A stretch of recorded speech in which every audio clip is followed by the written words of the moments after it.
Good evening. Resumption of the 19th meeting is hereby declared. My name is Stephen Crease. I'm chairman of this committee, and on my left is Dr. Level Francis, member. Wade Mark, member. Nigel De Freitas, member. Franklin Khan, member. Rushton Barry, vice chairman. the purpose of this inquiry is to review the Trinidad and Tobago inter-island ferry service with specific focus on the procurement and maintenance of the ferries,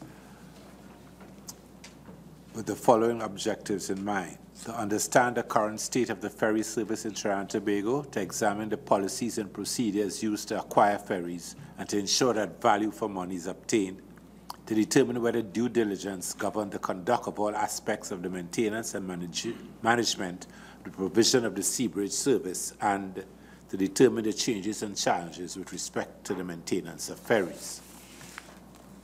Members are reminded to either turn off their cell phones or place it on silent.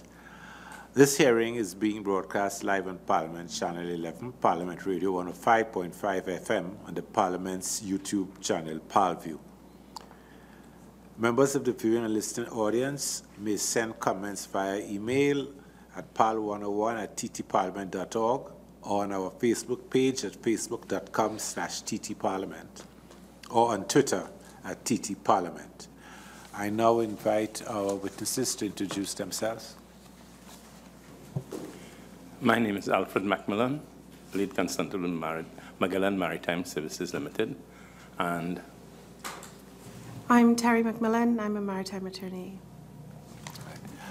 Do you wish to make any opening statements? Yes, I wish. Well, firstly, let me thank you again for inviting me to this hearing. Most of what I had wished to open with, I saw the Prime Minister dealt with in a very, very succinct manner. His comments reflect most of my general opinion of what has transpired. I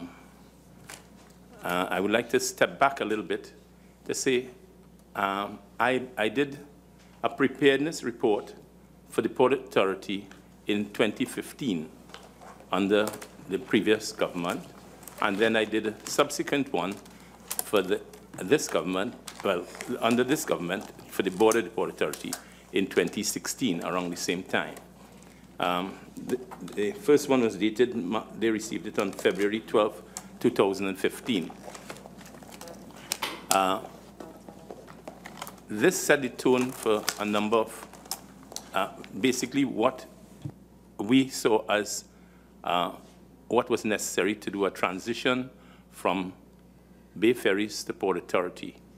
And so based on my report to them, both governments, I suppose, both boards under successive governments decided to act on it and asked me to develop the transition plan and execute it. It was shelved under the first government, and then it was eventually allowed to continue under the second.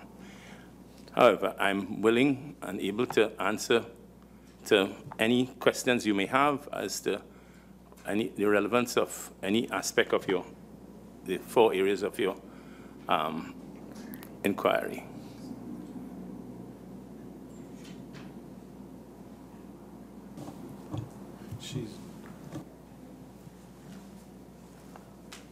Yeah, members?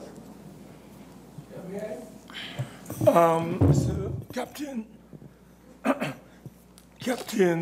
Alfred McMillan. That is correct. And Mrs. Terry McMillan. Right. Welcome. Thank you. I have a copy of your submission, your report, which you made reference to a short while ago. I wanted to ask, having regard to the report, which was dated the 29th of March 2016, did you make a copy of that report? Do you have a copy of that report? I don't have a copy of that one with me, but I have a copy of the 2015 one here.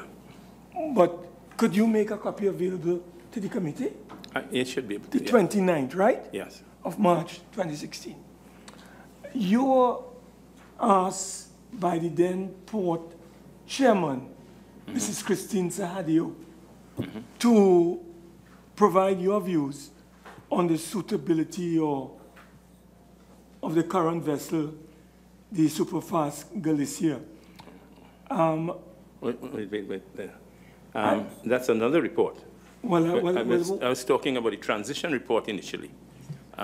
Okay, if you're talking about the Galicia. Yes. Okay, our remit was to do a transition from Bay Ferries to Port Authority. Right. That was our main business at the port.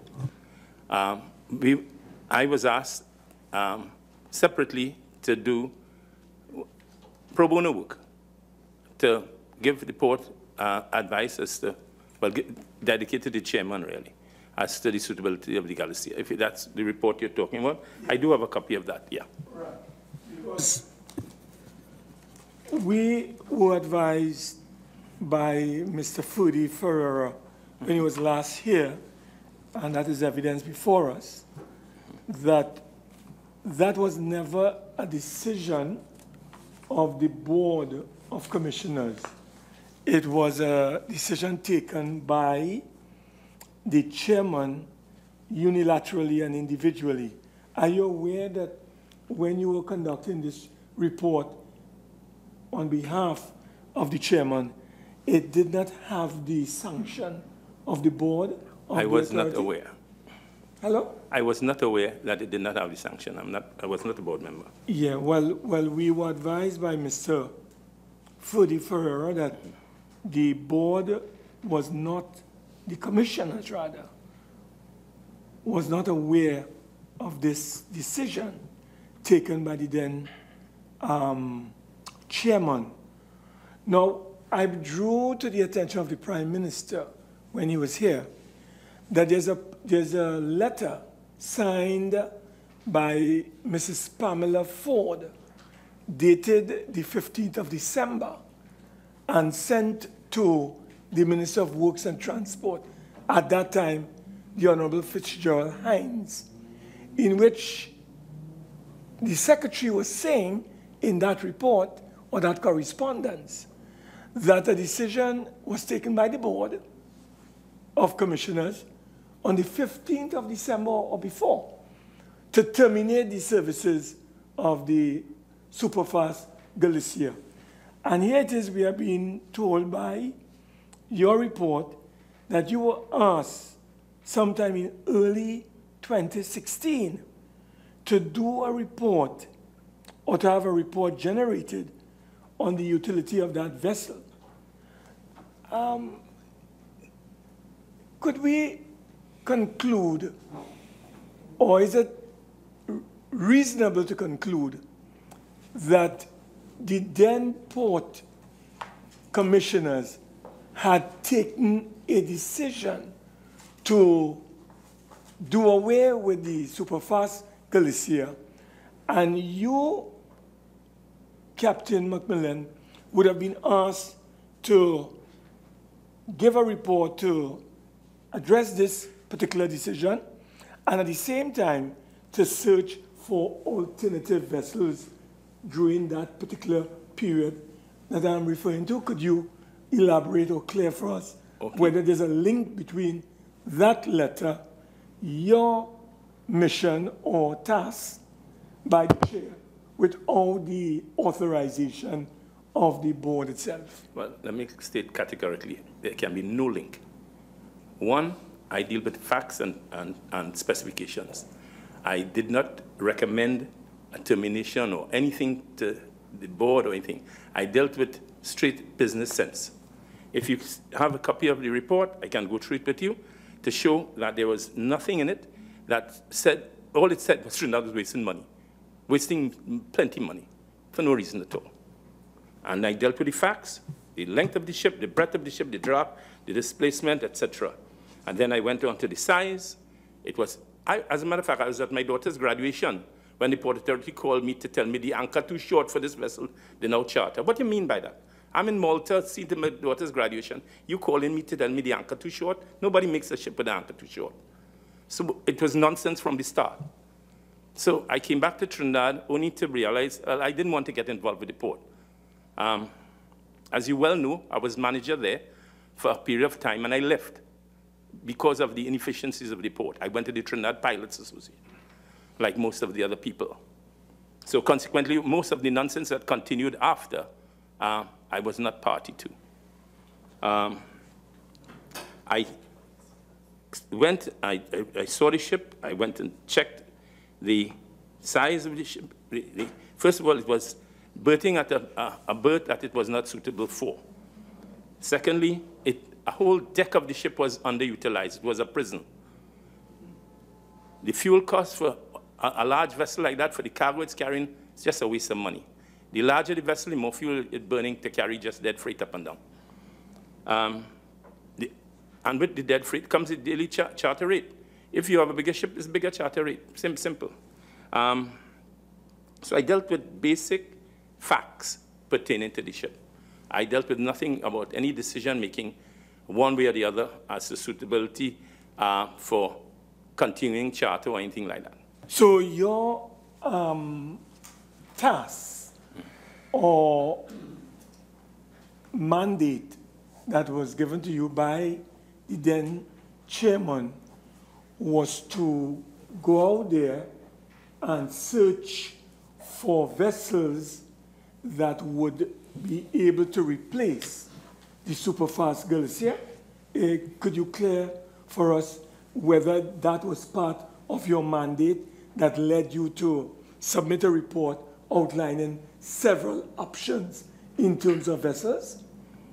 I did submit a report with various vessels that I was asked to do a market survey as to what's on the market. Nobody in the Port Authority had any background knowledge of chartering. I am not a broker, but I worked as assistant manager chartering for the Iron and Steel Company way back when I was a young man. So I was trained in chartering. I was trained at Pointe-a-Pierre, Texaco, in chartering as well as the Scott. So I was also, that's part of my qualification, my basic qualification as master. So I went out and I did look for vessels. I spent my Easter vacation, which I normally spend in the Grenadines, looking for vessels for the Port Authority to see what's on the market, because they were up a gum tree at that point in time. And that is Easter of 2016. All fell apart Easter of 2017. But as I say, it was not my remit. I charged nothing for it. I just did it out of the goodness of my heart. I'm a retired person, by the way, and I just did it because it was asked of me. Your report to the chairman on this matter, your report to the chairman on this matter is dated when, Mr. McMillan? Okay, give you that.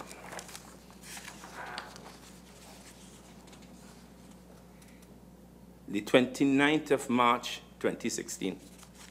But the fiasco with Easter and involving the superfast, that was in 2017. Yes. Okay.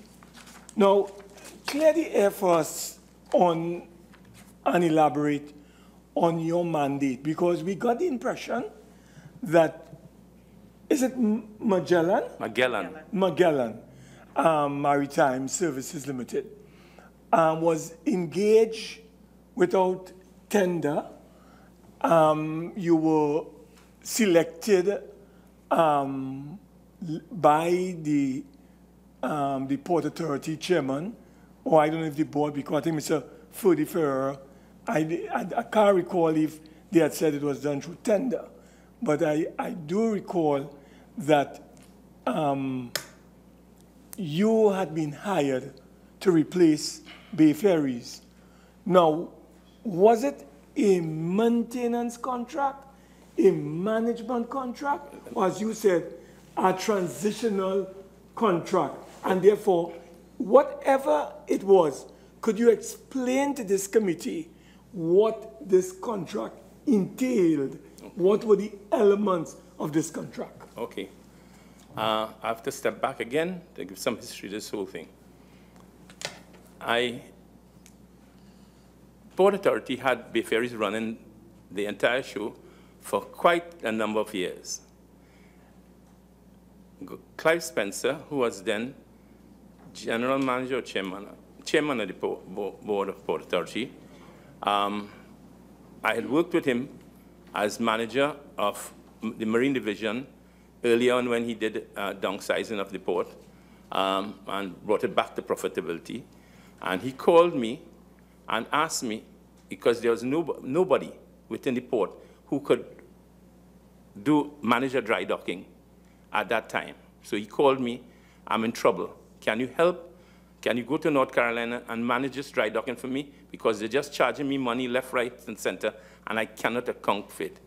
So I went, I did the job for him, and I came back. That was the first time they called me to help. I went and helped. They were in trouble again for the subsequent dry docking of the Express, it was.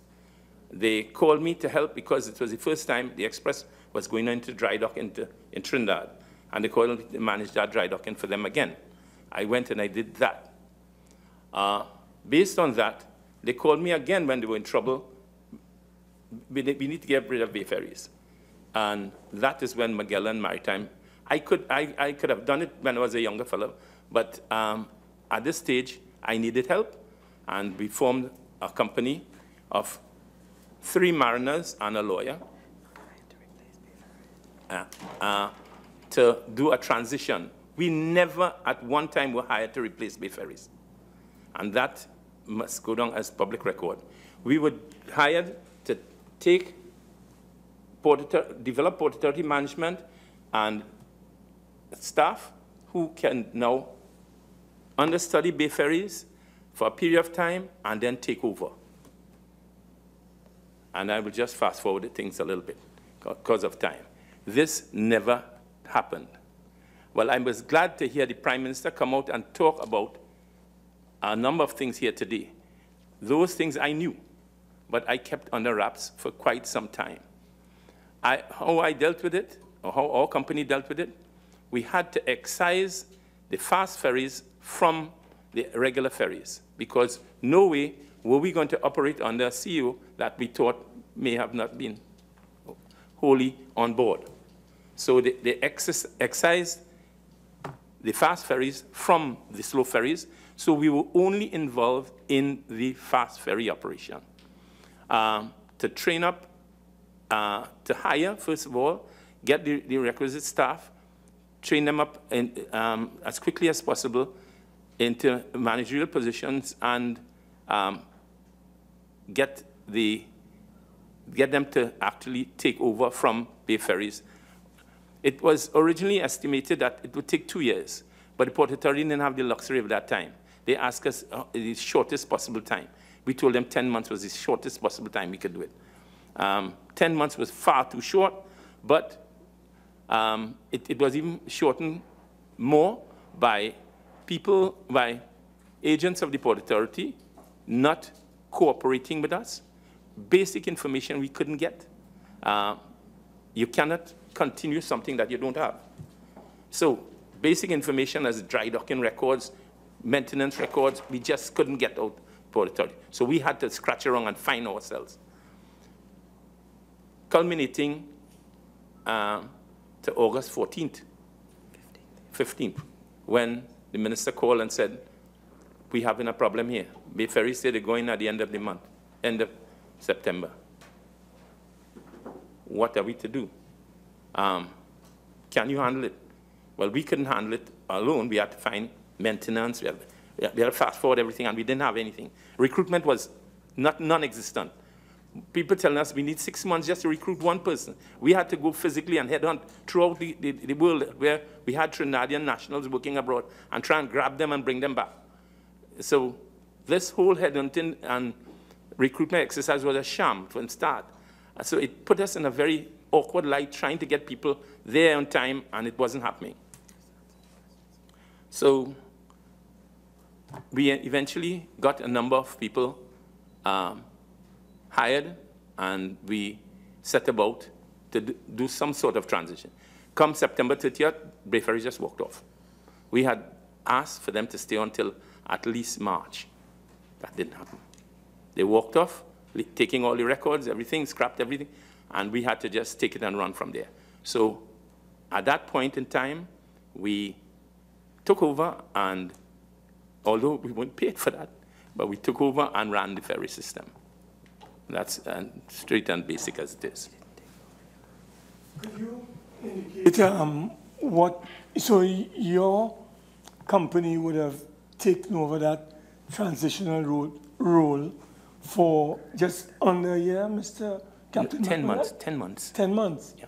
And what would have been the value of that arrangement with the Port Authority in terms of dollars and cents? That's irrelevant. I don't think I can answer that. You what? I don't think I can answer that. No, well... Well, I see people abandoning about all sorts of figures on the newspaper everywhere, up and down the place. And it's not true.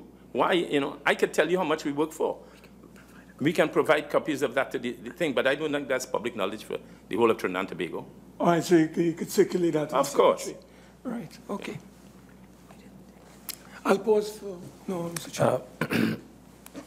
Good night, I should say. In our proceedings before, in dealing with the transition from Bay Ferries to Port Authority, to you guys, or Port Authority, it was indicated that it was a 5-month period. And I remember asking, it was a 6 month, 6 months. Yeah. And I remember asking if that was a long enough period. It was not long enough. To transfer such no. an important aspect. We asked for a handhold period for what we had done up to that point in time. Now this is where egos flare. And I felt pretty upset about it, even today. Because here we had set up a structure. Now, I must go back. Nothing in the maritime world works without a proper structure. A ship is a ship is a ship. A ship has a structure, a hierarchy that cannot be changed. You have to have certification at all levels to prove that you're competent to hold those positions. So a chief mate on one ship can walk off and go on a ship of a similar type anywhere else in the world. They can fly one from here to, and he will know what he has to do. When you are trying to take a system that was made defunct, people ran it down to nothing. Every Trinidadian was emasculated and not made to partake in the maintenance of the ferries. And here you are, taking a whole new bunch of people to bring them in and take over from people who definitely didn't want to leave. There was conflict, serious conflict. And the time permitted was not enough. But that's what we got, and that's what we worked with. When our contract came to an end, the board also limited, and we waited for the new board to come in. The new board never called us until they asked for an exit report, which we gave. But everything that we had done was just left there hanging in the air, and consequently, we'd see the results of that. I remember asking the old board, or I remember them mentioning, not asking, that the transition was successful. In your opinion, was the transition successful? Up to the time we left, yes. We needed some more time to make sure that the people who were put in place were well entrenched enough. And that, to me, we didn't get that. So, yes, most of the people were in place, but they were not well entrenched enough. You know? When you leave a child that just learned to walk, go and touch your hot oven, you get burned. And that's what happened. Okay. Good evening, Good evening. Mr. McMillan and Miss McMillan. Mr. McMillan, we've heard testimony over the last 2 weeks on a number of varied issues And in reading your report, I have a couple of questions. And the first one, in your view, or if you wish to proffer a reason, why did Chairman Sahadeo thought it necessary for a survey to be conducted on the suitability of the Galicia at the point in time that she requested that you take some action on her behalf?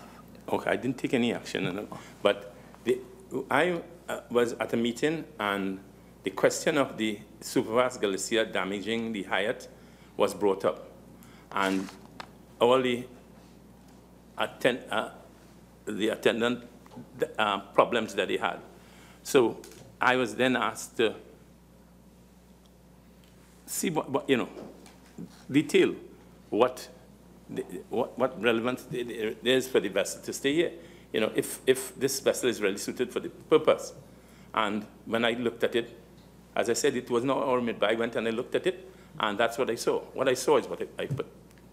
So it was basically based on that issue at the Hyatt that a conversation that's where it was initiated. Okay. In terms of the perceived transition, because I got the impression that Bay Ferries left and you took up the slack. And that is what has been conveyed. Right.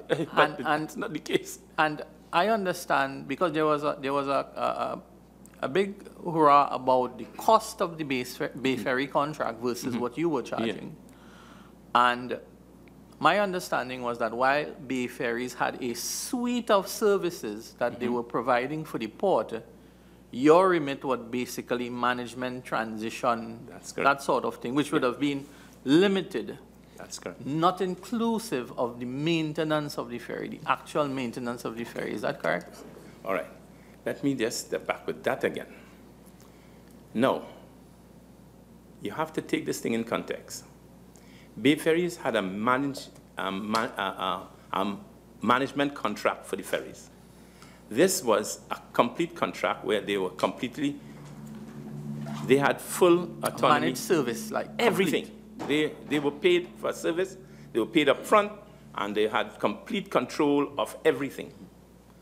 We were brought in, we were asked to present a business model, what we think was best. We could have opted to, and I heard it mentioned a couple of times in this committee, the submissions to the committee, that people come on the port and stay. It was not we are retired, except from my daughter. But we were willing to come. The other two members said they were not really interested in, they worked in the oil most of the time, they're not really interested in helping all the port authority. But I worked there, and I was willing to step in and help them. So they were both prodigies of mine, so they came, if you're going out, we will help you. I said, okay, fine. Next thing, we all came on board and they decided to help. And we were stuck with a situation where this, everything is on your shoulders. There was nobody there equipped to handle anything. Everything was just thrust onto us. The whole port considered, oh, they're running the ferry now. And that was not the basis of our being there. Our being there was to do a transition, which obviously needed more time.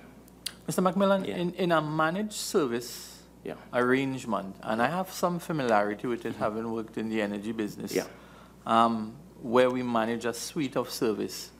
And I know in those contractual arrangements, it's governed by headings and line by line of responsibility. And these responsibilities are governed by key performance indices. It's governed by service level arrangements. At any time in your contract, if you allow me to call it that, at any time in your contract, were these line items specified as to what would have been your remit on this particular arrangement? Yes. We had a list of deliverables that we worked with, and we can provide the committee with it. We'll be grateful for that. We saw what Bay Ferries had done, and that was one thing that they'd done pretty well. They listed the deliverables that they would have delivered in 2 years. 3 years had passed and nothing was done. And they came and asked us to do this thing in 10 months, which was just an almost impossible task. But yet we agreed to do it, and we came through and we delivered just about everything. So yes, there were key indicators, loads of deliverables, starting from, well, I can go through them with you. You'll get it in the but we will supply you them. We went into everything in detail, timelines, everything. What I want to point at is that in that key deliverables, at any point in time, did any of those areas specify the maintenance or the day-to-day maintenance of these vessels? And if so, if yes or no, was the Port Authority aware, the people who are going to be managing you, were they aware that these items were not there or they were there? You have any idea? I can answer you that quite clearly. There was nothing there for the day-to-day management of the vessels. This was a transition, I said, there was transfer of technical management. We were going to show the technical people how to do, when are the services due, blah, blah, blah, what type of products do you, the technical management was there as a deliverable. We got technical people, I think Ms. Hosang was here, CPA Hosang. We got her on loan from NEC to head that area. Well, to head the whole, to turn it over to. And she consequently hired other engineers to beef up that area. Lastly, Mr. McMillan, then why would the Port Authority assume that those responsibilities ought to have fell in your lap while they were not identified in your deliverables? Okay, because the Port, no, I don't know if the Port Authority would say that, but let me say this thing, is that it was the custom. The Prime Minister said it very well, that the norm has become, I wrote down here, the only word to add to what he said about the norm on the port is malaise as well. Everybody sits there, as Ferry said, 47 managers, doing what? It's become the norm to just sit back and there's a malaise throughout the place. There's nobody accountable for doing anything. Last question from me, Mr. McMillan. At the end of your report, after you gave your 6 limitations that you would have observed on the vessel, and if you allow me just to read the last line. Added insurance, dedicated berth, added operational costs because of berth relocation are some reasons to discontinue the extravagance of chartering this vessel. Astute management is needed to adequately utilize the available resources. That's correct. Now, that to me is your real, this is your key point to the board, or to whoever was reading this document, that astute management was required. Knowing what we know now of the decisions that the board would have taken, and we have landed with the Cabo Star, which, based on our information here, has not delivered, basically, even dealing with a couple of the recommendations you had here, and the fact that the ocean flower is still in the ocean somewhere. Does that deliver on your suggestion to the port that astute management needs to take precedent when dealing with matters on the port? You see, when you're dealing in, shipping is a specialized area, and you need specialized people to deal with it. Chartering is a specialized area, actual operations of ships, specialized area. When you see, let's just take chartering, for instance. If a man who is a good broker, see he can get plenty of money for easy, he can take it. It's simple and basic as that. Now, there were so many wide open gaps where you could just take on the Port Authority. You know, it was my red flag to the board, to Mrs. Adi. Look, this thing needs people to be serious about. This thing is a drain on the economy, and really take it for what it's worth. You need people to really know what they're doing and do what's supposed to be done. Thank you, Captain. Captain McMillan, did you at any point in time felt that you were being used in order to accomplish an objective? Because the reason why I'm asking this is because your report is titled Interim Report Securing a Row-Packed Vessel. Yes. So, and then I want to point out to you the opening sentence. The purpose of this report is to provide an interim update on the search for a replacement of the Superfast Galicia. So in other words, a decision was taken by the Port Authority Board on the 15th of December or before, which was communicated to the minister on the 15th, in which it was stated that a decision was taken by the Board of Commissioners to terminate the charter party agreement involving the Superfast Galicia. And then within a couple weeks after, you are instructed by the said chairman to look for replacement for the Superfast Galicia. As a matter of fact, and that is why I'm asking you whether you felt. As a matter of fact, my first conversation with the chairman was and this was going back in January or February, early, that they were in trouble with the ferries. The Warrior Spirit had its own problems with engines, and the Galicia had its problems with berthing and barge, and they had built a new boat that they couldn't use because of dredging and all sorts. So they needed a vessel more suited for the trade. That decision whether to replace or that's theirs, but I went and looked. She asked me to look for vessels to see what's on the market, which I did, and I presented it. Yeah, but what I'm saying, you were very specific. You stated in this report that you went in search for a replacement. Yes. For the Superfast, so it is very specific. Yeah. So whatever you were instructed to do, yeah, it was to replace the Superfast Galicia. However we want to dress it, and it is here in black and white. Now, what I have also observed is that your report is not dated. Could you tell us what was the date of this report that you submitted? Well, the Port Authority usually dates their documents. No, I'm talking about the report we have in our possession. Yeah. You have no date. No. I see you sign Captain Alfred McMillan, but there's no date on the document I have in my file.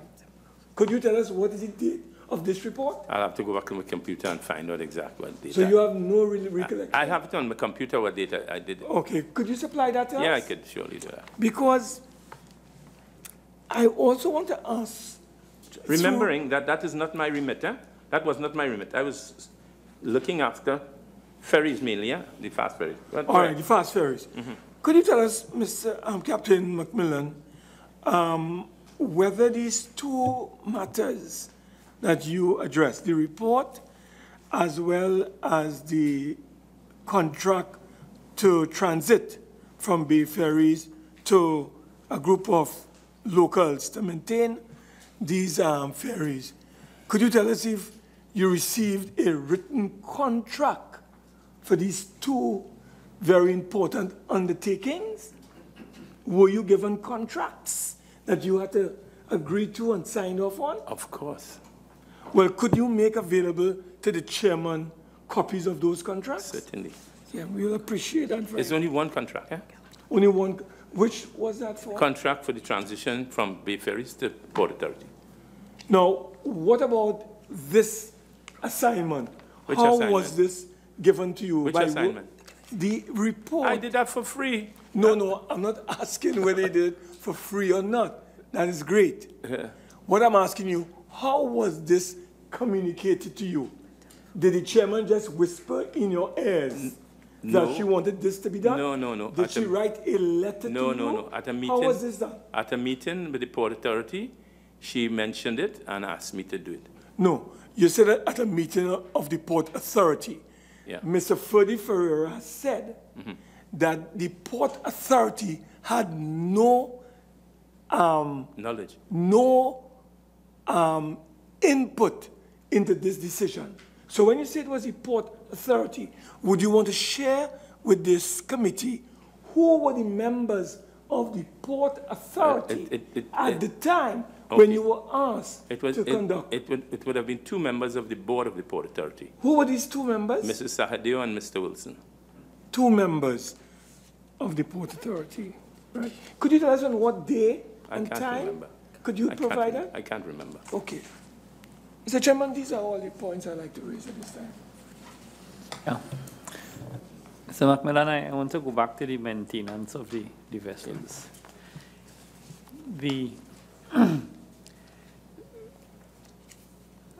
This committee was led to believe that you were replacing the rule of Bay Ferries.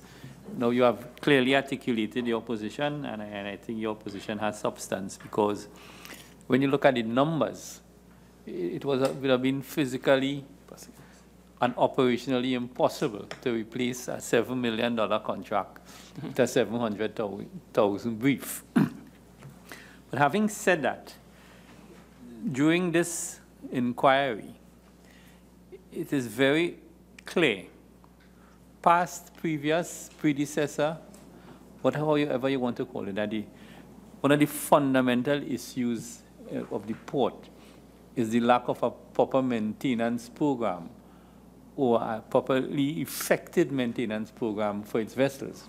So here you have highly expensive equipment, okay? Because the only thing more expensive than a plane is a boat. And old. Good. And old, but they are vessels that we own. So we had systems in place that wasn't obviously operating efficiently. So you were asked to study it, make recommendations as to the way forward. But wouldn't you say, right, 2 questions I have. When Bay Ferries was terminated, what systems was in place to replace the actual maintenance of the vehicle? Right. I always like to step back, because when people ask questions, they ask of the point in time without any history. Before Bay Ferries left, they were supposed to partner with us in transitioning from Bay Ferries to the Port Authority. That was the contract. I wrote the board of the Port Authority very early, telling them we were getting new cooperation from Bay Ferries and the senior management of the port. So, senior management of the port? Yes, yes. So what you're saying is that you were legitimately, you were legitimately contracted by the Port Authority. Yes.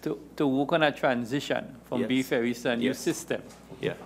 You had legal tenure in doing that job. Yes. The job was given to you by the management of the port. Yes. And what you're saying is that the management of the port was not supporting the transition? TTIT did not support the transition. We got real opposition. But having said that, there came a time, because the records will show, and I was led to believe, that maintenance wasn't being done in the most efficient manner, even under Bay Ferries. That is correct. But when Bay Ferries left, a bad situation let me tell you the situation when Bay Ferries left. What happened after Bay Ferries left? What role did you play? And do you consider it irresponsible by the port to terminate Bay Ferries and not have a replacement system even close to fruition? Okay, I would not consider it irresponsible of Bay Ferries, of the Port Authority. The Port Authority had a clear contract with Bay Ferries to do a transition from Bay Ferries to Port Authority. So they took the initiative to do, there's another factor. There was bickering within the Port Authority, as you clearly have seen from the proceedings here. There was one faction that wanted the transition and one faction that didn't. The faction that wanted the transition gave every cooperation that was necessary. And the faction that didn't gave none. So, let me just ask a question. Yeah. In your opinion, the factions were based on what? Based on egos. difference of opinion Egos. Egos? Yeah. Simple and vested basic. interests. I ain't going there. All right. It's egos. I'll leave it at that. Now, Port Authority asked Bay Ferries to stay until March, till the end of our tenure with the Port Authority. They said they may stay until the end of December, but they cannot. Now, it is, when I listened to what was happening to the Supervisors Galaxy and they walking off, they did the same thing. If I can't get my way, I gone. So we had 2 meetings with Bay Ferries, and both meetings that we had with them turned out pretty awkward. They just point blank refused to cooperate in any way. So we had to, how could we find out what inventory was there? How could we find out what the state of anything was there? We had to go and dig around ourselves, literally go and dig around ourselves. They were packing in stuff to go away in containers. That were they entitled to them? Were they not entitled to them? Were they special tools? Were they what? We had to hunt and find instead of being facilitated by this is what you have, I'm passing it over to you, and there was nothing like that. So you ask about irresponsibility. We ask that as many people from Bay Ferries be retained as possible so that at least we have some past knowledge of what was going on to be passed on to the local people here. Not even permission to put an advert on the ship to the men was permitted. They were discouraged in every way of even applying for a job. 2 people applied, 1 chief engineer and 1 night maintenance, a junior night maintenance guy. Everybody else withdrew their labor and started going home with Bay Ferries. So, come August 15th, there was a real crisis at hand. Do we just stop and look for people all over the world? What do we do? Can we continue running the ferry? The ferry was in such an awful state. 1 turbocharger was feeding 2 engines. Well, sorry, a V engine, 1 turbocharger feeding the other side of the V engine. And that was the type of improvisation they were doing. They didn't have turbochargers, so they were, the turbochargers were stuck in ABB in States, not being repaired. A lot of problems, a lot of problems that we inherited that we just had to step up and get it done. So, yes, we got it done, but at what cost? You know, it took a lot of sleepless nights, a lot of worry, a lot of 24-hour days to get it done, but it was done. So we had hoped at the end of that time, a strong managerial presence would have persisted so that the people would continue to do what they were supposed to do. But dropping us off the grid and leaving the new people there, any number would play. And you may think I say this very flippantly, but from one day to another, we found 14% of the fuel tanks had salt water that couldn't come there overnight. Emptied all, clean them out, no leak in the tank. So where it come from? Evaporation? It don't evaporate salt water. So where does salt water come from? That had dumped $64,000 worth of fuel. So what and I can go on and on and on. It's sabotage you're saying then? Well, I didn't want to introduce that element, but there was that. You know, how could you get... Hold on. The salt water in the tanks, that's salt water in the tanks. From Bay Ferries or from... No, well, from local people. Bay Ferries So when you say local, who was managing the maintenance at that point? Local people and 1 Bay Ferry person. Also, the transition had already occurred. Bay Ferries already left. It was not transition, it was a hostile takeover. Bay Ferries just walk off. So we had to just, at midnight on September 30th, we just had to take over and make magic. Right, so I'm trying to figure out the timeline here. So Yeah. Bay Ferries would have walked off, as you said. And when you took over the maintenance, you would have found in your checks, accepting the maintenance at that point, salt water in the tanks. That's correct. Okay, so I just wanted to make that timeline clear who you took it over from. Right after they left, I just have one final question. I just want to get some summary here. Would you say that under B. Ferry's tenure, as an expert witness here, that the maintenance service to the ferries was satisfactory? Poor. Okay. Would you say that when B. Ferries left, what was replaced? Was equal to, better than, or worse than B. Ferries? It was equal to in academia, but not in experience. No. The performance of the service maintenance service. Well, equal to, better a lot of than, young, bright people taking over, but without the experience of working on those engines. Now, these are engines of 20 cylinders each. 4 engines are 20. That is 80 cylinders. But all the cylinders are similar. So one cylinder is like the other. But it's just a lot of continuous maintenance. You've got to do heads. Number 4 head on starboard main engine. Forget the head. I mean, you said B. Ferry service was not satisfactory. That's correct. I just asked you, in your own experience, was what was put in place after, was it equal to, worse than, or better than the B. Ferries era? It was equal to worse than. Equal to worse than. Yeah. No, you are no longer engaged in the port. No. From your intelligence here, what is the current situation there? Equal to when you were there, worse than, or better than? So you want me to answer for a situation that I'm not responsible for. I can only go by what I read in the papers. I try not to involve myself in any activities. I mind chickens now. All right. I accept that. Mr. McMillan, just have one question before we move on. Senator Khan described you shortly a while ago as an expert witness.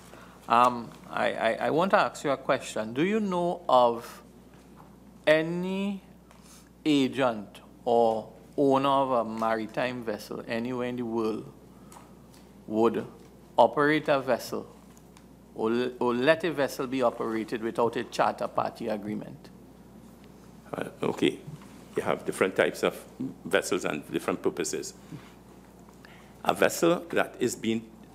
I worked in a liner company where it was a family-owned company. That's what I grew up in from 16.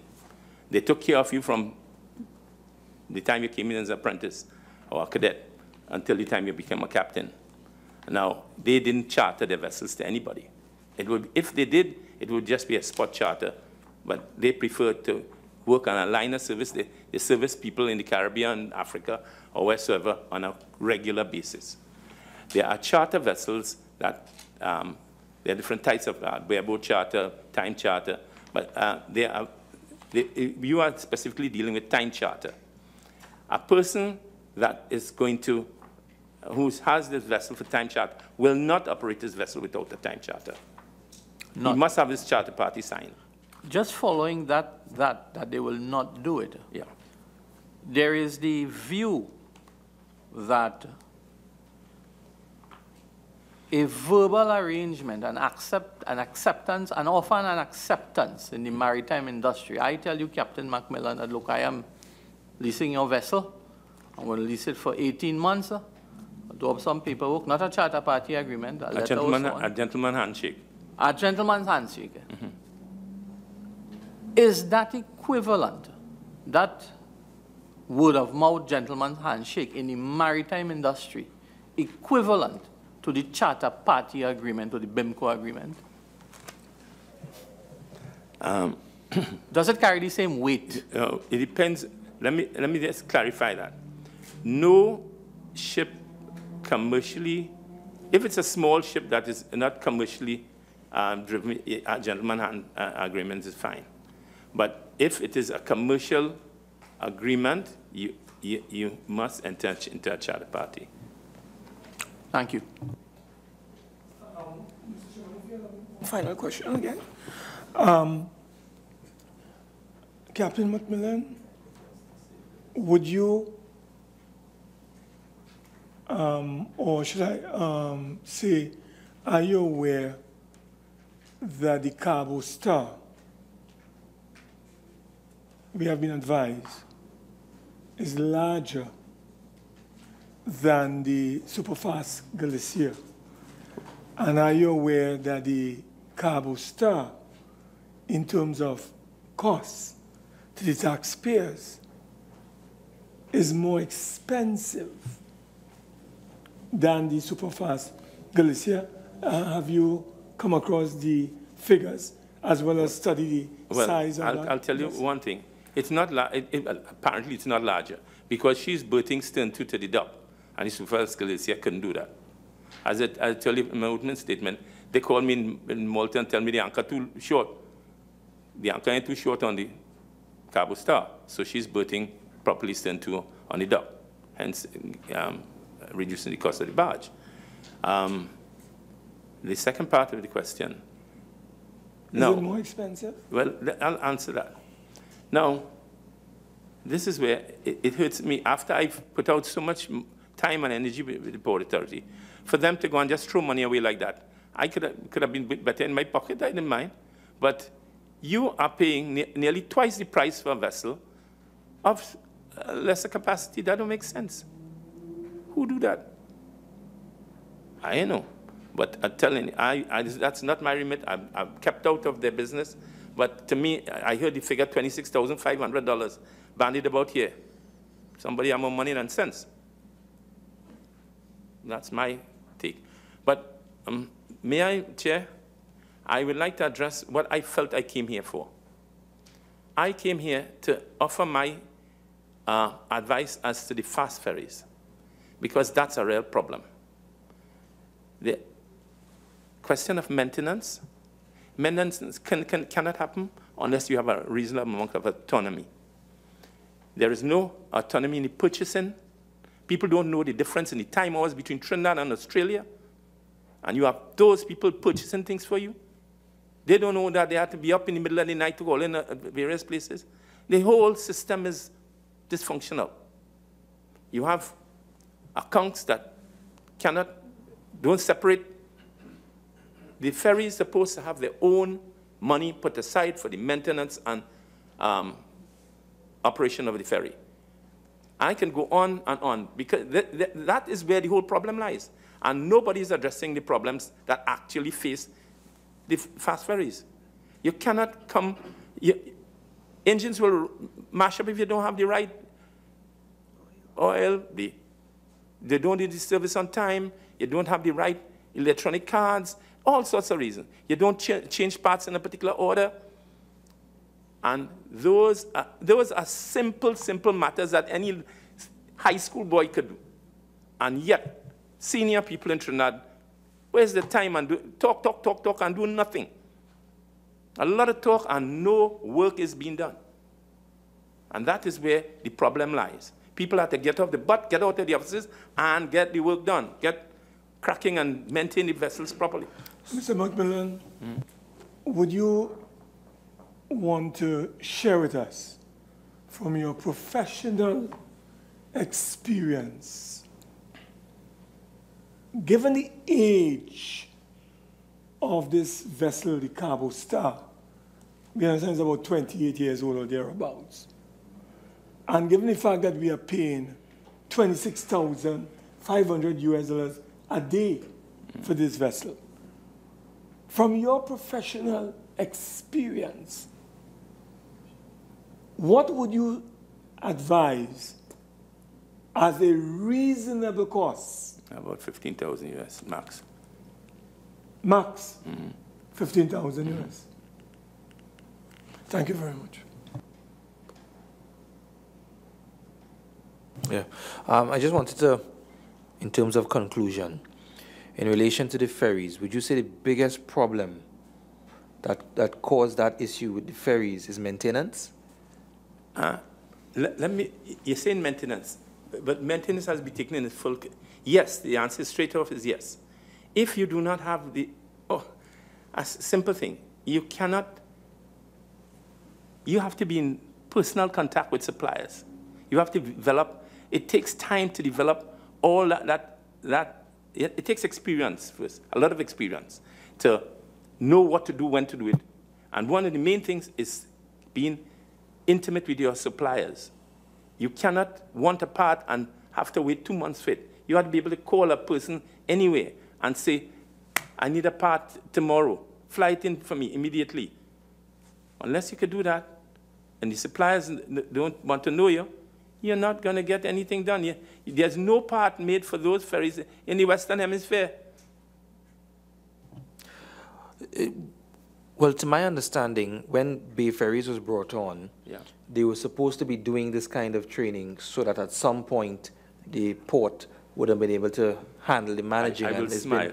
It's been put forward that that's the ideal situation. So what would it take now to get that experience? I guess it sounds as though we're starting from scratch by way of maintenance. Starting from scratch. What it will take is a good team. You need a team. You have some nationals abroad. You have some nationals here. You get a good team. I heard a lot of theories bandied about of maintenance firm from Australia, and they will handle an old ship for 5 years, for 3, 4, 5 years, and then you get rid of it. You have to develop a team here who can go where the engines are made and get the type of training and make sure that they stay within stay in Trinidad at least, so where you can get hold of the expertise and they do the job that is necessary. Developing a team is not a difficult problem. That's what I sought to do. We got quite a few people, but some people, with us leaving, some people left. You know, people are not going to base their careers on if and a maybe. So you need to get a proper team set up, that proper team trained up properly, and effectively get the organization so where you can get them to sort out any engine problems. It's not a difficult proposition. We've been running ships for years. That's one part. The next part is the autonomy to have money put aside specifically for the ferry operations. You can't have money put aside for the ferry operations. It's being used left, right, wages, salaries, and the rest. It cannot be. You need also, it's all in the information I provided from 2015. I've said it over and over. I said it 2015, 2016, 2017, and it's up to the people that count to take the advice and put it in place. It's all here. Something I want to get clarification on. You would have interacted with management, senior management, and the board itself. Did you have any interaction with the board itself at that time? Yes, yes. Okay. So what was your assessment of the alignment between the then board and the then senior management in terms of whether they were working together as a team to effect the results you're looking for? I must say that the CEO and the chairman agreed on one basic point. They agreed that the transition must happen.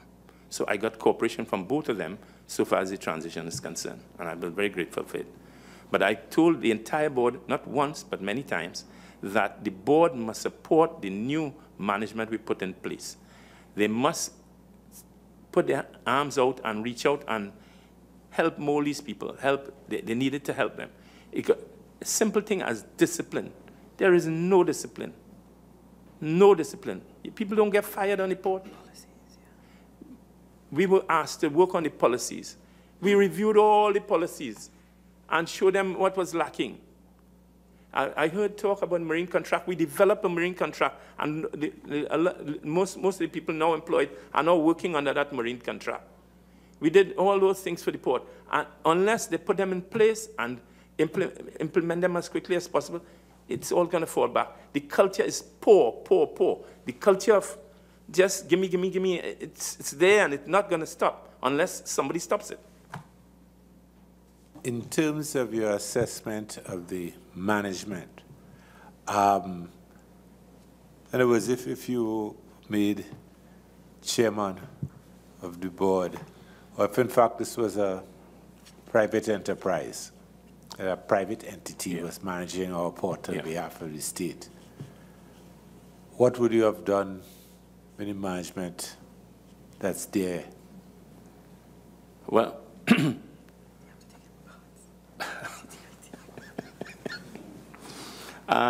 sorry for laughing. You can't go to jail for your opinion. No.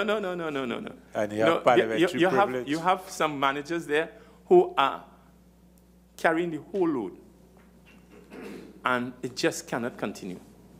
You have some not carrying any load at all, and they just don't care. They know they're going to get paid, and they're going to get extra too, so they don't care.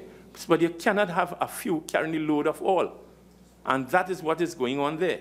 And if I were to be chairman of the port, and they don't like me to start with, I would cut and slash so bad, it wouldn't be funny. It needs a rude awakening. The ones who work have to be segregated completely, and the ones who don't work, get rid of them. It cannot continue. Do you care to make a closing statement? Yes. I would just like to say that, one, I wish people would read our recommendations and try to develop an organization structure that we recommended, especially for the fast ferries. It is important that you must have a structure that can work. After you've got a structure that can work, you must put the other pieces in place that will make that system work, like the procurement, the finance, the inventory. Up to now, we do not know what is in the warehouse in Tobago. You have people going to Tobago, doing inventory time and time. What did they yesterday wouldn't be today, because they're taking parts all the time, new stores coming, one on top of another. So you cannot run a business like that. You have to do all, and you have to get committed people to do the work in all areas. And as I say, you will read our list of deliverables. All our list of deliverables are there, and what is needed to rectify each area. But the areas of most concern: inventory, procurement, finance, HR. HR need complete overhaul. So those are my submissions. I'm here for any help that I can give, but I say right now, my heart is so good, so I prefer to mind chicken. You get plenty joy from it. And I thank you, okay, for being frank and open with us. Okay, thank you very much for.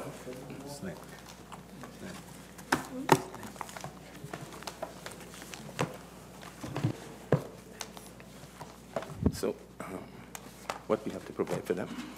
We have to provide the scope.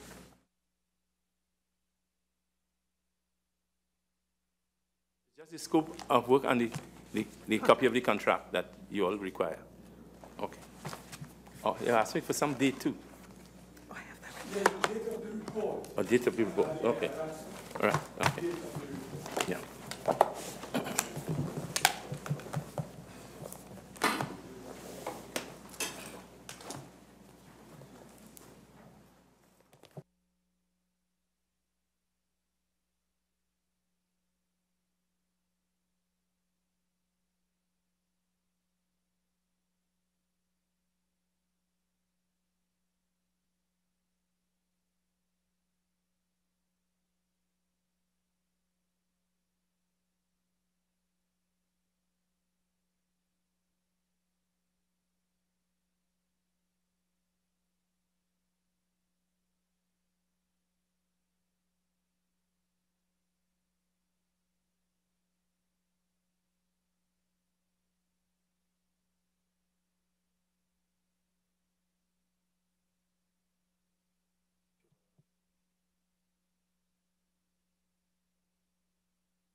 I am Stephen Crease, chairman of this committee.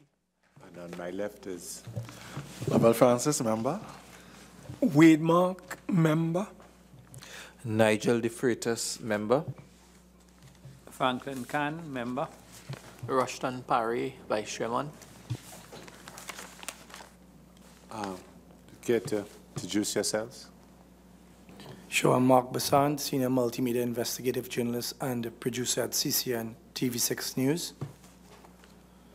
Good evening, Chairman, members. I am Ferries Hossain. I am retained counsel on behalf of the CCN Group, and in particular with respect to CCN Television Limited, for which Mr. Bassant is currently engaged. Just for the record, I wish to remind you that as a witness, you have the cover of parliamentary privilege, and the purpose of this inquiry is to investigate the procurement and maintenance issues pertaining to the management of the ferry service. The particular objectives that we are pursuing relate to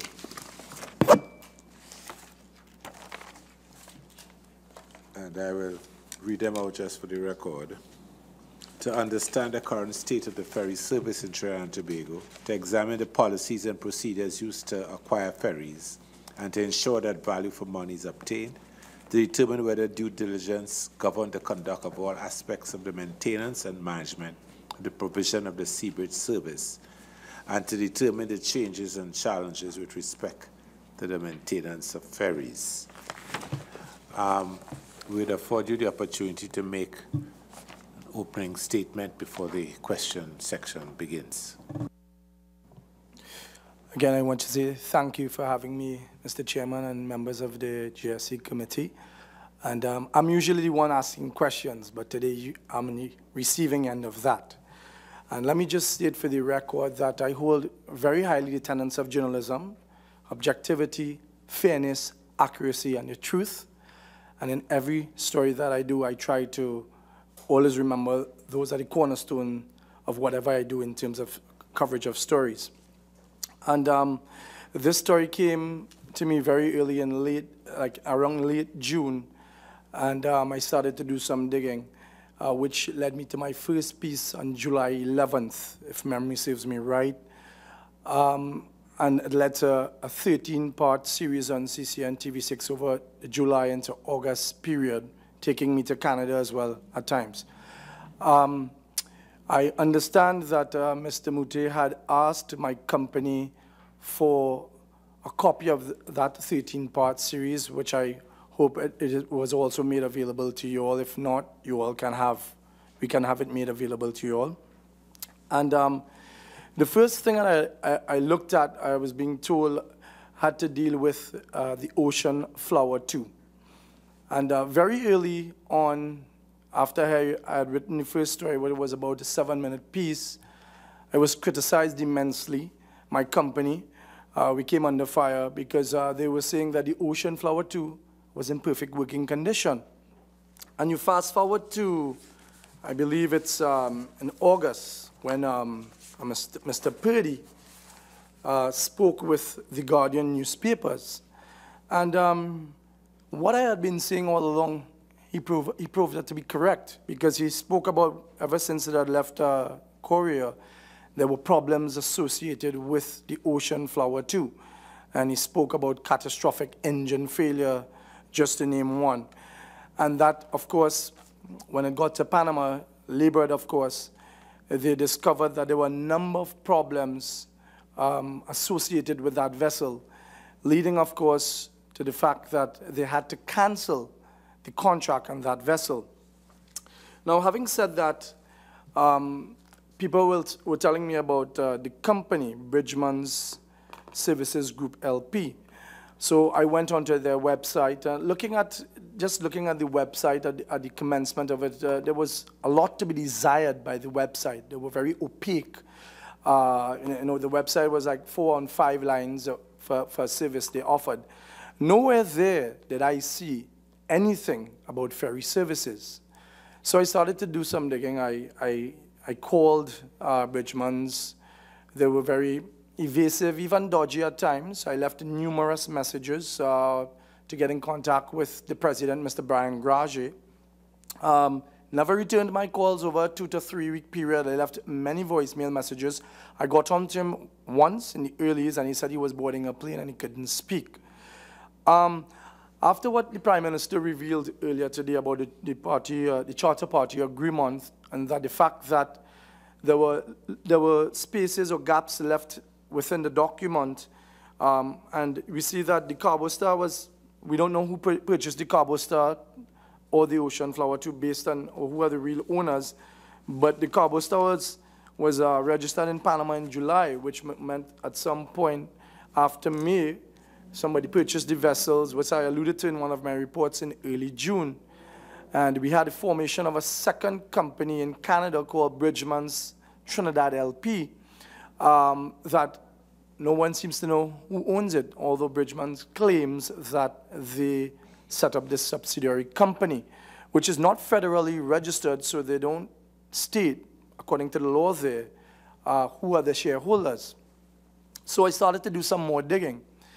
Effectually, it brought me to the fact that I started to question a number of things as it relates to Bridgman's.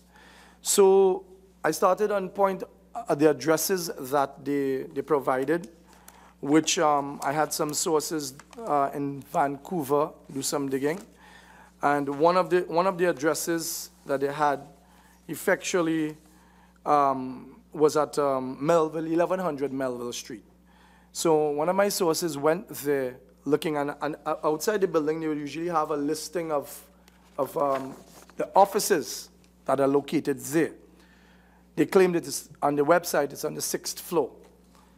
But on the 6th floor actually was a company called All North Consultants Limited. My contact said he asked the people there if they knew about Bridgman's. He said, they've been here, there's no Bridgman's here. Okay, fair enough. So then we went to the other address. I had somebody go to the other address to see if Bridgman's exists there. And it says on the 30th floor, it says 3043 Bridgman Services Group LP. So they went to the 30th floor at 3043. And this is what they meant. A door that was changed and boarded up. They spoke to the people next door, which indicated that the company allegedly had been owing some 6 months' rent. And the landlord had been forced to change the doors and the locks. Now, when you look at the track record of Bridgman's, they have no experience in ferry services. There is a listing on their website, which they only put up about 6 weeks after the fact, advertising that they have the Carbo Star and the Ocean Flower 2 as vessels, and they have ferry services on the webpage, like 6 lines. So I started to do more digging, and I decided to call the Estonia office because I was getting a lot of problems getting in contact with somebody to give me the answers that I needed. So when I called the Estonia office, I got onto the guy there, I can't remember his name right now, and I asked him, so are you all engaged in ferry services in Europe? And he said, no. He said, we've now just started to get our feet wet, and we actually now bought 2, well, we didn't say buy, he said, we now got 2 vessels that are on their way to Trinidad for ferry services. So I asked him, this is the first time? And he said, yes. And I quoted him in my report. So there and then, a lot of questions started to pop up. Who is this company? Who are the real owners of the vessels? And that is an answer we still have not been able to fully get from anyone. Now, Ms. Alison Lewis had indicated to me in one of my reports that as a matter of due diligence, she said they asked for a Dun & Bradstreet report. Whether that report was given or not in consideration of the contract, they never alluded to, even though we kept asking questions. So I flew to Canada, and I was able to get there's a number you need to get for Bridgman's so that Dun & Bradstreet can give you the report on that company, which I was able to get with the assistance of 2 of my Canadian journalist friends in Toronto. Having studied and lived in Toronto for more than 8 years, I kind of know the place inside out. And so I called the number, and Dun & Bradstreet told me, I gave them the number, and they said I had to pay a fee, which I did with my own credit card, of $175 US to get the financial report on this company. Now, bearing in mind that Mrs. Lewis, when she came here, said that they only pulled the Dun & Bradstreet report to find out if this company had any legal claims outstanding with other companies. But my understanding of if you're doing business with a company and you need a contract or something, you need to find out the financial standing of that company. So, to my consternation, when I opened the report, I saw that the report was actually done, I think, on the 29th, they checked on the 29th of June or thereabouts. Now, the 30th would have been when this contract was given, an announcement was made by the Port Authority to give this contract to Bridgemans. Essentially, the Dun & Bradstreet report said that it was incomplete. They were unable to get on to a number of people. I imagine you all would have a copy by now of the report. The last full revision, June 29th, 2017. Most recent update, June 29th. Bridgemans Services Group Partnership, 595 Barrage Street Suite. That's the one, that's the address that they found the boarded door, a change door. Record incomplete, 6 to 10 employees. So there are a number of things that were going through my mind as to how was it that they were able to give a contract of this nature, a rather huge contract, $1 million contract, to a company that, one, has no background in ferry services, and 2, does not have, has an incomplete financial record. As it states, outside sources confirmed ownership and general information on subject, but could not provide further details. This is a Fortune 500 company, well respected in the world, that does checks like these for hundreds of companies across the world. So, I mean, if the Port Authority is delving into a contract of this nature, it is essential that they at least make sure they dot their I's and cross their T's in giving a company that, quite frankly, does not have any track record in ferry services, but at least to see that they have some kind of financial standing. Whether or not they did actually purchase those vessels or somebody did for them, it is still up for question. And, you know, that in itself effectually is where I would want to leave it for you all in a nutshell. I'm sure you would have been aware of a number of the things that would have been written about or broadcast on the media, especially on our station, in relation to this matter. So then I leave it there for you all. Mr. Bassant, I want to be straight and get to the point.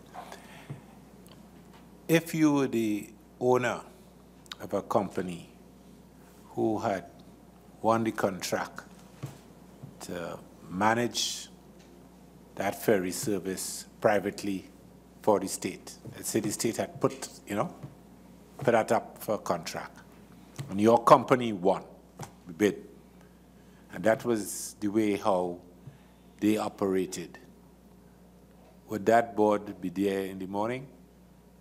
Could you repeat the question again, just in terms of clarity? The Port Authority were a private company. In other words, we're assuming that the state put the management of the ferry service, privatized it.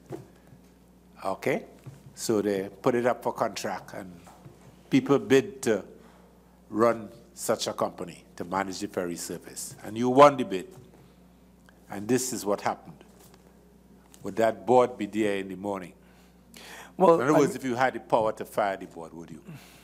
I would say that I can't really say if everybody was responsible, but there were people in that organization, on that board, that knew certain things. And I would give you, I forgot to just add to this, is that quite coincidentally, when I did make the first call, I could not get on to Ms. Lewis, so I called the next best person, which was the Deputy Chairman, Mr. Adrian Bihari.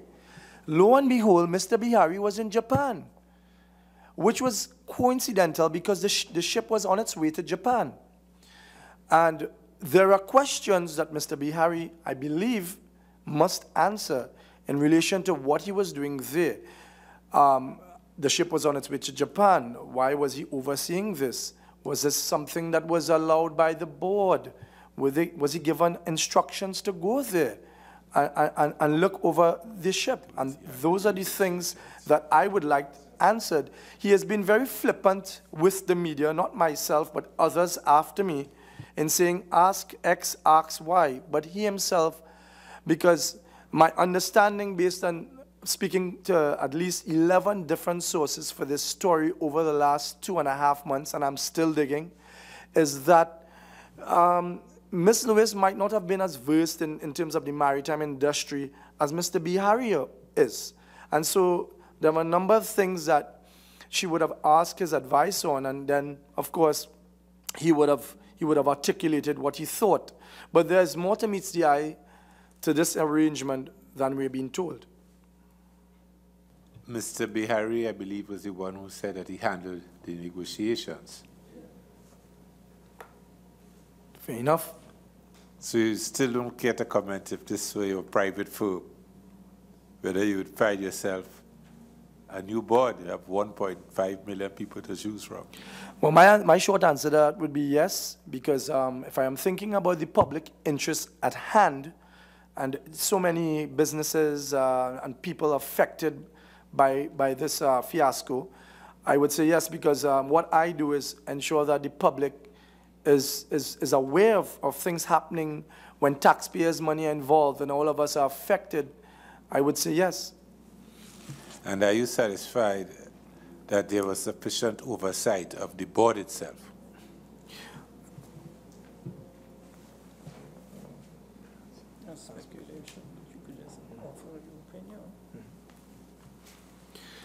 Well, you did a 13-part series. I did. I think there was some oversight by the board, and I think there were people that could have done a better job than they did in making the decisions and in taking due diligence more seriously when it came to such a huge contract.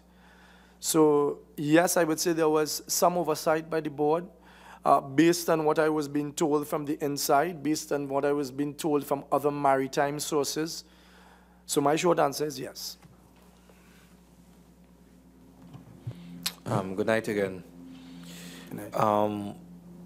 In your opening remarks, it seems as though a lot of the story or the reporting was centered around Bridgman's and its existence. We had the VP here. Did you take the opportunity to interview him at that point to sort of clear up for yourself a lot of the questions that you would have had? Because, I mean, you would have gone as far as to find boarded doors and whatnot. I just wanted to know if you took that opportunity to question him about some of these things, because he seemed in front of us very willing to clear up any issues in relation to the company, even after he would have appeared before the committee. He kept saying, he wanted more opportunities to speak about the company. Given that it was so difficult for you to engage Bridgman's in the beginning of this, and then having the VP here, did you have an opportunity to interview him? Well, as Shakespeare once says in The Merchant of Venice, all that glitters is not gold. And if you had listened to what I said previously, I said I started off doing a piece on the ocean flower. And, was this vessel suitable? So my first part, a 7-minute piece, focused immensely on the vessel and the problems it was experiencing and so on. And then I started to dig deeper as mid-July arrived. Now, they never made themselves available to me. Even when they got to Trinidad, I tried to speak to Mr. Kenya as well, and they blew me off. Right? I called Mr. Purdy just recently because I got back from Panama because I was checking on something there. And for about a 15-minute conversation, for 10 of it, he called me names for 10 of the 15 minutes. But I'm the bigger man. So, as I said before, I had made numerous attempts before Mr. Purdy came on the scene to speak with his president, Mr. Graje, over a 6 to 7 week period. And what I also found very interesting in the earlies was that when Bridgemans did respond to me via press release, it came through the TTIT. That's peculiar to me, because the TTIT would send a release from a company. I don't think that's keeping in practice. If you're a company that I'm criticizing or making an allegation about, then the press release should come directly from your email or from your company to my company, and not through the TTIT, which sends the attachment of that email. So those are things I still am questioning in my mind and trying to register as to why would Bridgemans go through the TTIT to send me and other media houses releases for the first 2 or 3 weeks or 4 weeks of the series that I did. They were rather evasive, as I said before, in terms of getting a comment. Even when they got here to Trinidad, they know where I'm located. They spoke to the Express reporter downstairs, but they made no attempt, even though I had reached out numerous times. Mr. Gracia had my number, right? I even sent my email to Mr. Purdy, who said, why don't you come to Canada? Let's sit down and speak. I said, sure, I'll show you X, Y, and Z. And I sent him my email because he wanted to send me something. That was about 2 weeks ago. I've not heard back from him yet.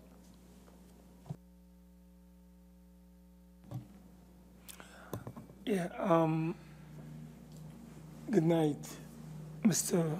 Mark Bassant, and the attorney, Mr. Ferry, who's I? You did say in your opening remarks that you and your company came under fire for your various pieces on the gap in the bridge, investigative pieces that you had done. But you didn't elaborate on that. And I wanted to ask you if you could elaborate on that. When you said that you and the company came under fire, what do you mean by that? Could you share with this committee what was meant by that? And who was directing the fire at your company and at yourself? Sure. Following the broadcast of the first piece, essentially, there was talk for quite a while by armchair journalists who sit at the radio and do nothing, by financiers of the PNM government calling up my my CEO. I got threats from people. I got offer of inducements. I have people who had witnessed it where somebody came up to me at a function and said, let's make this all go away, I'll write you a check tomorrow. And she was dead serious. I took umbrage to that. I was very offended. And I told the person that she was with, who I happen to know, that I am not about that, ever. And I had police officers call me and said, be very careful, you know, you're treading on, you know, ground that people are not very happy with you because this is a lot of money. And other people would, there was even a Facebook page called TTC Bridge Facts, the Real Facts, where they would spend their time, I don't know, just kind of trying to dissect, you know, all the stories, and then they were asking people to send the money to them so they can keep the page alive. Those are things that I deal with on a very daily, monthly basis. It's part of the job. I don't engage in social media at all. Everybody's entitled to their opinion. And good criticism I take in hand, and I help to improve myself, and I mean, that's the nature of the job. But if there's facts before us here, factual information that shows that something has gone awry, that shows that something is crooked, as I asked the Prime Minister, then by all means, as they say, where there is smoke, there is fire.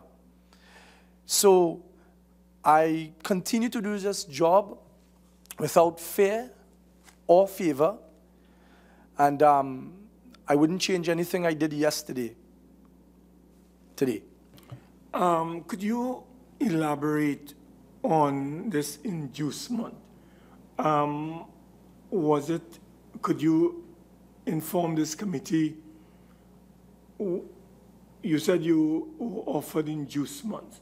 Was it financial inducement? And if it was financial, could you share with this committee what was the value of this inducement? Could you inform this committee? Well, yes, it was a financial inducement. It was a six-figure financial inducement, and they promised to write the check the next day. And I wouldn't want to say the figure. I was just very taken aback by it, because they said that they were a very close friend of one of the government officials. I would not like to call the person's name either, because I don't have any proof of that. But she claimed that she's a very good friend of him. And I did talk to a few people who said that she is. But I left it at that. And there are things that I guess sometimes the public does not need to know when you're pursuing a story, when you're just seeking the truth and you're looking to ensure that everything that you do in terms of finding the truth for the story, the facts, and being objective and accurate and truthful is more paramount than somebody, you know, in most cases, trying to offer you a bribe or something of the sort. Mr. Bassant, could you tell us, in one of your pieces, Gap in the Bridge, you mentioned about sea jets, and you talked about Terrajet. And I think you were trying to indicate to the population that the Terrajet arrangement was a better arrangement than what we ended up carrying, that is the Cabo Star and the Ocean Floor, which has collapsed in the waters, and has been a cancellation of that arrangement. Would you want to elaborate on that particular matter, particularly involving Mr. Elias Bassant, I think, who had warned in an email sent to one Chairman Lewis, and which was published in the newspapers about this particular group called Bridgeman that was all over the world searching in May. In fact, since May, we understand that they were searching for vessels for the sea bridge. You care to elaborate for us on that story in terms of that investigative piece, the Terrajet? Mr. Mark, first of all, I'm not an expert as what vessel is good or not. That would be something better left for the experts, the maritime experts, or who they have contracted to say that. But having said that, yes, I do remember having seen the emails, which I have before me here. Essentially, on May 25th, there was a correspondence that went for about 2 to 3 days, where Mr. Bassant from Terrajet, from Greece, Terrajet Potential Charter, indicated that you know, he sent the Terrajet and so on and so forth for their viewing pictures of it and so on, and they were finalizing arrangements to have it a severe look at the boat. And I think that's what Chairman Lewis had indicated in one of her responses to him via email. And he said, and he responded saying that the surveyor has already contacted us and we have offered him full, you know, to look at the vessel on your behalf on Monday, 29th May. So it's the time frame here really confuffles me, because we have the Port Authority here on the verge of making a pronouncement on a vessel to fill this this gap in the bridge, so to speak. And then there's an about turn a few days later, which I cannot comprehend, and I think the authorities that would be in a better position to give that answer.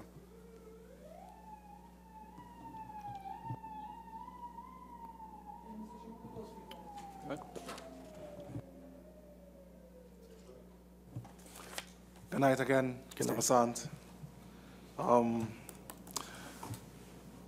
To follow up on the question, well, not follow up, restate.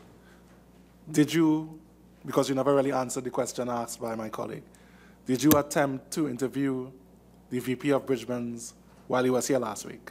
One, and I understand what investigative journalism is, and one understands that one will get a lot of second-hand information. Do you have anything first-hand that might help us with our mandate? When you say first-hand? Any primary source material, anything that we can verify? Sure, I have information I can make available to you all.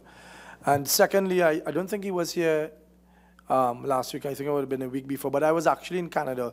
But I did make attempts to reach out to them over a period of time. And I said, if Mr. Graja could not answer me, if Mr. Purdy was the spokesperson, then he could have handed his number, my number, sorry, to Mr. Purdy to get in contact with me. I did have a conversation with Mr. Purdy, as you said, on the phone. He was in Curaçao, he told me, and he was on his way back to Canada, and he was willing to speak with me, etc., etc. He said, I want to send you some information via email. And that is when I text my email address to him. I'm still awaiting the information. And I told him, yes, I would speak with him. And I'm still awaiting that correspondence to confirm that he has received my email and whatever he has decided to send for me to peruse. And I'm all about giving everybody a fair chance to respond. Thank you, Mr. Chairman. Good evening, Mr. Bassant. Good evening. It's very interesting that Senator Mark raised the issue on the Terrajet, because during the testimony provided by the Port Authority, I raised the matter with one of the commissioners who sat on the Tenders Evaluation Committee, and I also raised a question to him as to why, in terms of that evaluation breakdown, I noticed the Terrajet was awarded 0 for their delivery time. Now, I viewed the episode with respect to the Terrajet, and I distinctively recall, whether it was on that video or in writing, that Terrajet would have been able to provide a vessel to the Port Authority within about 30 days from signing a charter party agreement. May have been in the emails. In your investigations, in terms of looking at the Terrajet as a suitable alternative to the Port Authority here, at any time did you find out about the ability of that company to deliver a vessel for us here within 30 to 45 days? Did you pick up any of that information? Well, seeing that during the summer period in that area, the Mediterranean is pretty busy. Yes, I have the email here where they indicated that an earlier delivery of Terrajet, i.e. June 2017, we would be able to consider such a request based on what he said in the email. I just did a comparative of the Terrajet based on its passenger capacity, etc. And I did a comparable with the Ocean Flower too. And I would just like to answer your question by saying I would prefer the public to decide. I just did a comparative, and I left it for the public to decide which is better. I can't make that determination. The reason for the question, it was primarily to understand why would the Port Authority have given 0 in terms of the delivery, knowing fully well, and I understand that email would have went to Ms. Lewis, Charmaine Lewis. Correct.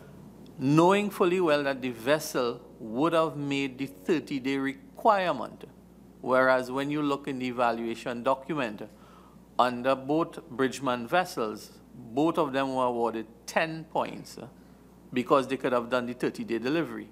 So based on what I saw on the evaluation document and what you are saying here in the email from Mr. Pesas to Charmaine Lewis, then I may need definitely to find out where the breakdown in the communication went, because in looking at the evaluation report, if TerraJet was given the 10 points that it ought to have been given because of the 30-day delivery time, it would have moved ahead of the ranking in terms of the evaluation documents than the Ocean Flower 2.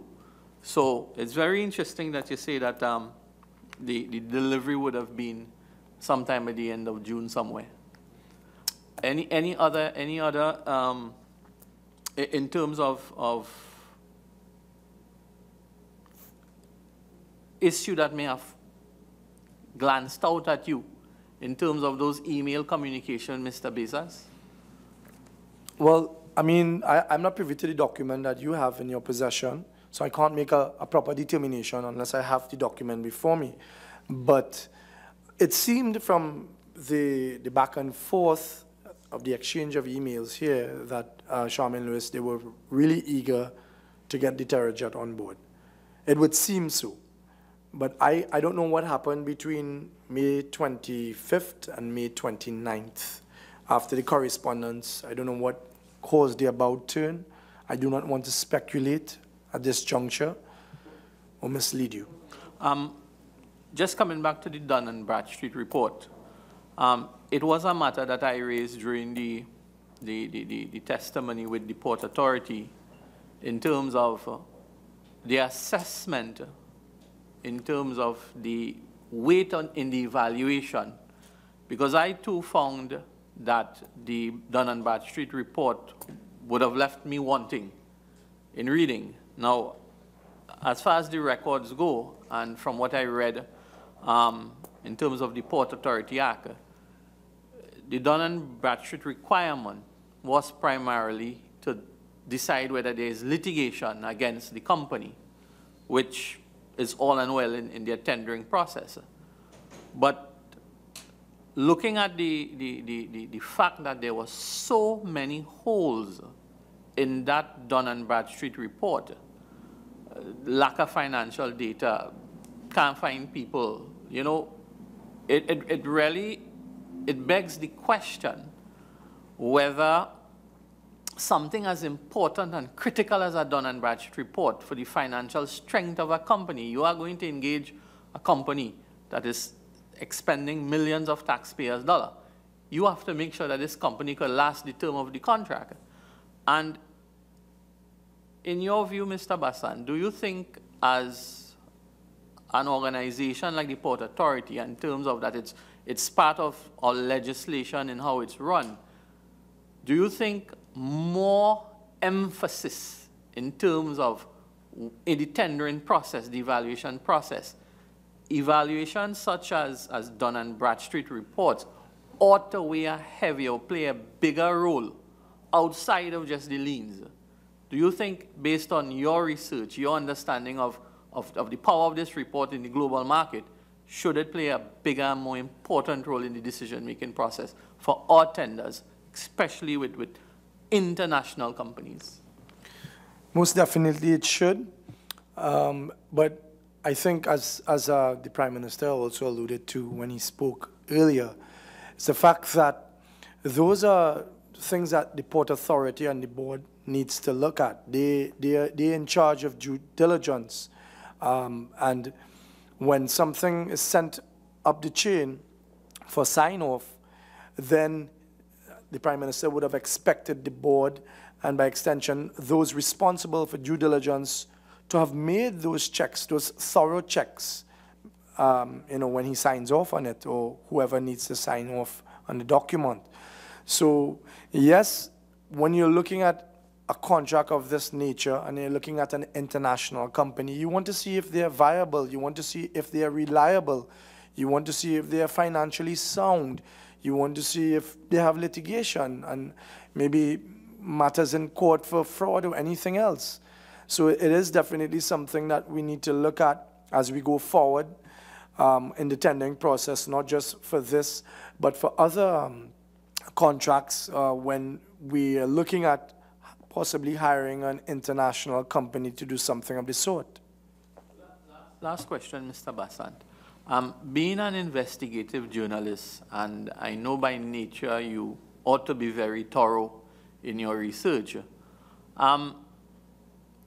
taking into account that between the tender's evaluation and the fact that 0 marks was awarded to this terror jet, does that feel more of incompetence on the part of the people who had the responsibility for due diligence? According to the Prime Minister, it seems like something crooked.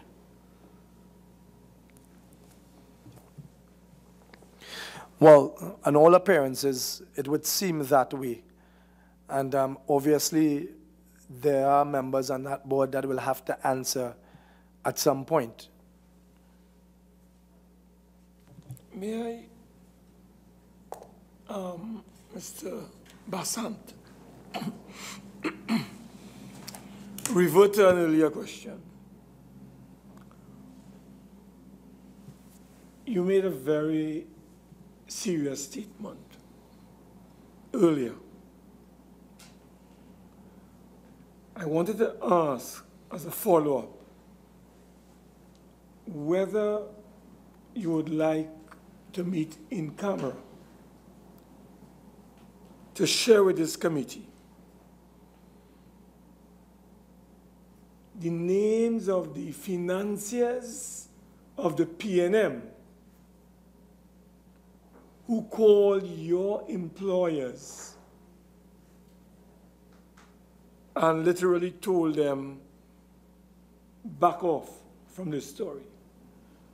You may not want to tell us that in the open, but you do have the opportunity, if you are so minded, to provide us with the names of those financiers. This is a very serious inquiry, and you are covered by parliamentary privilege. And we would want, as a committee, to get to the truth of this matter. And therefore, I wanted to ask whether you would, through the chair, want to avail yourself of that opportunity, or you would not want to avail yourself of that opportunity.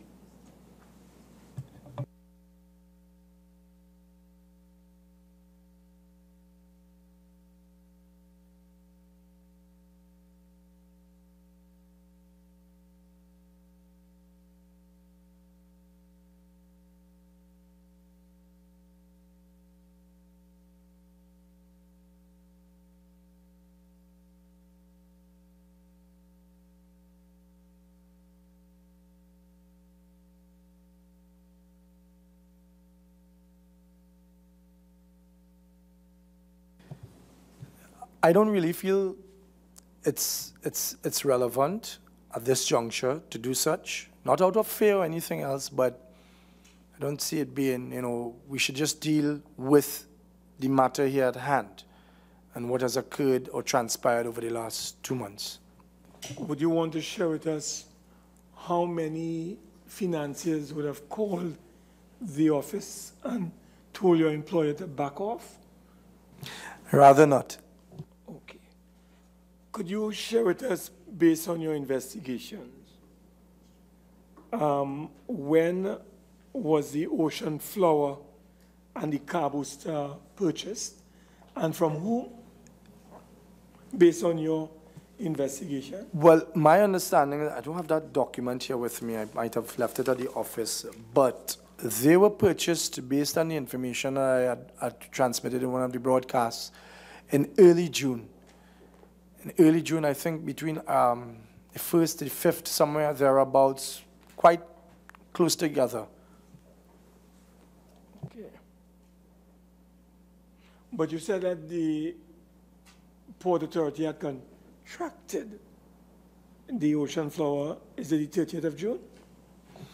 Correct. I'm just trying to. Correct. What, if in terms of chronology to help jog your memory, was that we had the Terrajet people speaking to the Port Authority in late May. Then there was an about turn. Vessels were supposedly purchased in early June. A company called Bridgman's Trinidad Limited was set up on June 15th in Canada, right?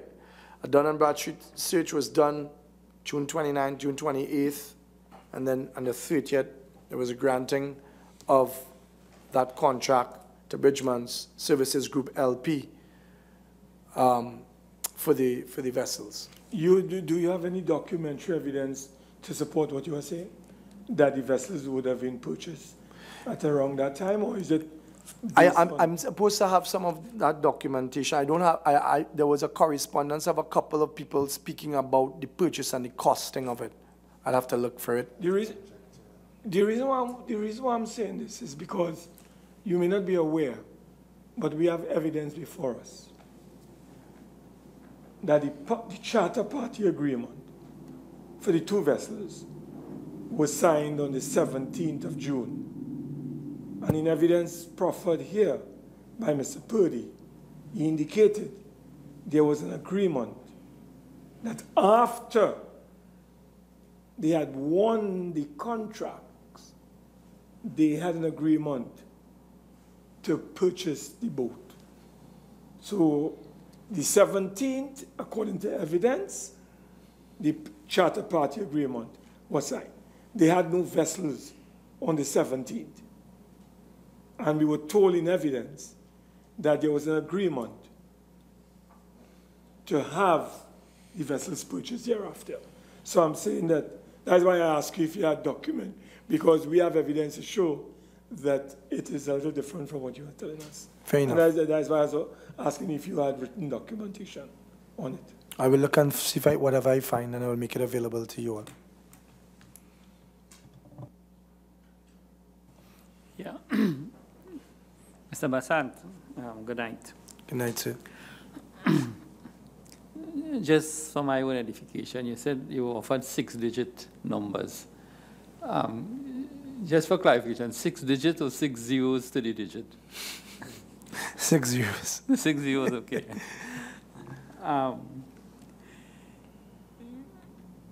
As an investigative reporter, I compliment you. I think you did a good series. I mean, you were trying to uncover things that the population obviously was interested in and needed to know. Thank you. But having said that, just 2 points I want to clarify. My information is that the Terrajet's delivery time, as quoted, was between 80 to 120 days, and not the 30 days as is being implied in previous discussion. Are you aware of that?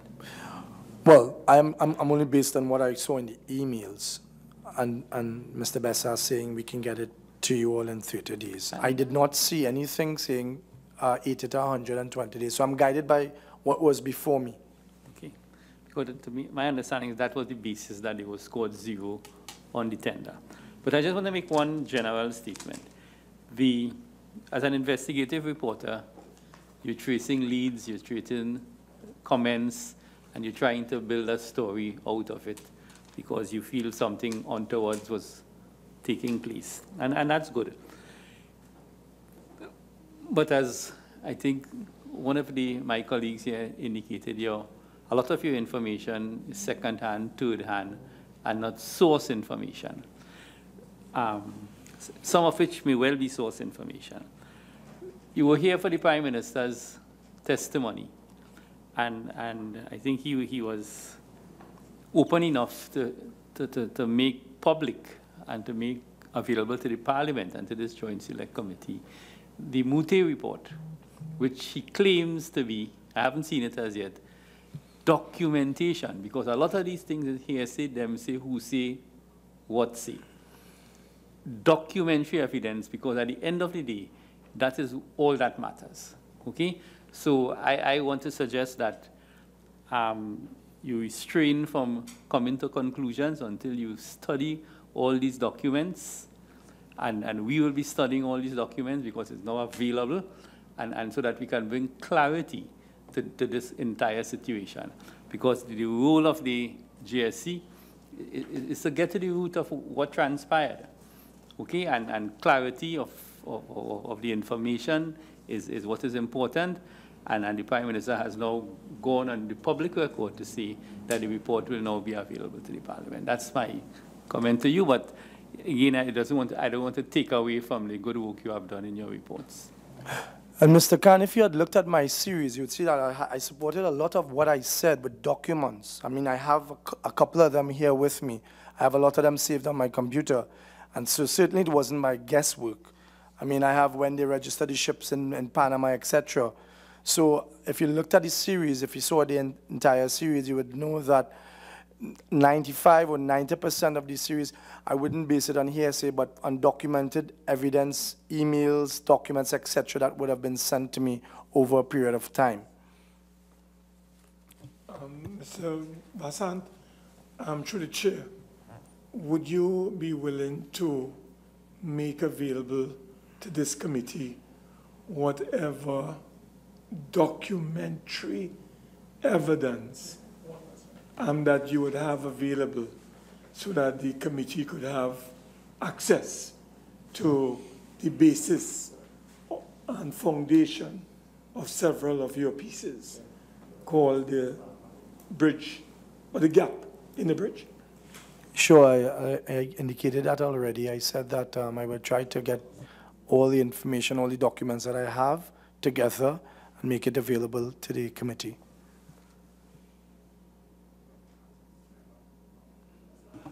Do you care to make any closing statement? Just to say that, you know, being fourth estate is pretty important for all of us. We are all taxpayers. And just to take a page out of the Prime Minister's book is that we all want the same thing. We want accountability. And at the same time, we want to find the truth. We also want to find out, you know, for the public, you know, there's always a lot of talk. We have a lot of talk about things that happen, and the media is there to highlight certain things. There are other things that come to the fore via Parliament, etc. And at the end of the day, we are all working towards the same thing, to find the truth, to find out what really happened, and to get accountability. Again, I want to thank you for your frankness and your candor and for the many attempts you made to appear before this committee. Okay. This hearing now stands adjourned. Thank you.